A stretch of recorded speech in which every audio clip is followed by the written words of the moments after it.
Hello everyone, welcome back. This is Alrav from Quebec, Canada, the author and creator of Alcatraz the Protector / Alcatraz le Protector. And for today's video, I'll be looking at a different type of comic book format, or more specifically, franco-belgian albums. But for starters, I'll be showing you each one of these. This is an American comic book, the good old monthly floppies. Slowly going out of fashion, but still iconic. This is a manga, a Japanese manga, very popular and widespread, very recognizable. And this is a franco-belgian album, the common format used in Europe and French-speaking countries. To keep things simple, I'll be focusing specifically on franco-belgian albums for this video. For starters, what makes franco-belgian albums special? Hardcover shells.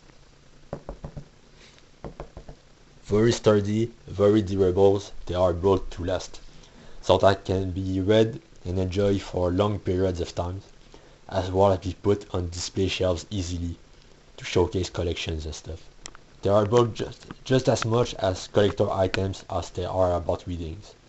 They have the same wide variety of genres as mangas have. There is a nice variety between books that are designed for all age groups, as well as more adult stuff as well. When you open them up, you are treated to a nice double page spread that sets up the mood and the ambience. Usually they are reused between albums to keep things consistent. And a typical franco-belgian style album is usually about somewhere between 48 to 64 pages in length. There are a few pages that tend to be deduced for the presentations like these. So in the case of, for instance, Asterix and Obelix, it is the same thing every time. They will showcase the map and a few presentation cards before jumping directly into the story itself.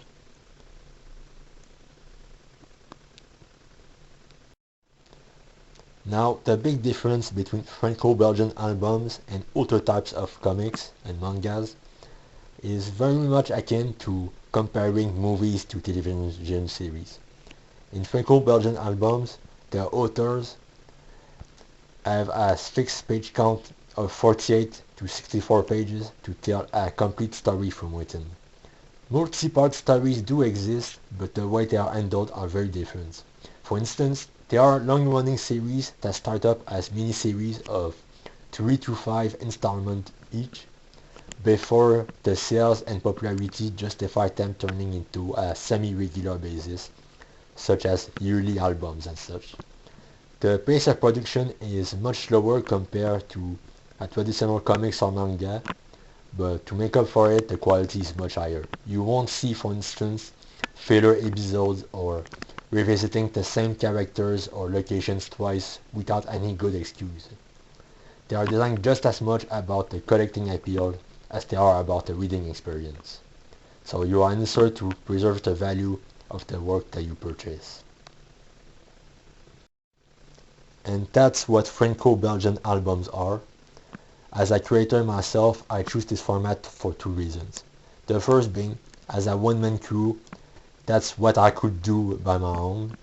The second one is a bit more interesting. As comic book creators, we often want to show and tell everything, but that is simply not possible.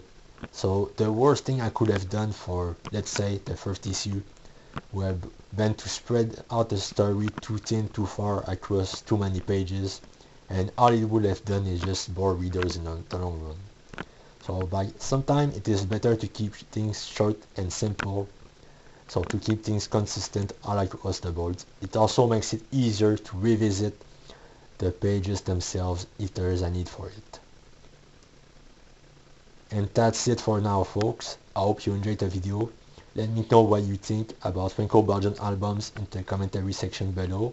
And as always, look forward to all the Alcatraz the Protector / Alcatraz le Protector stuff on my Substack. With that being said, thanks for watching and have a good reading.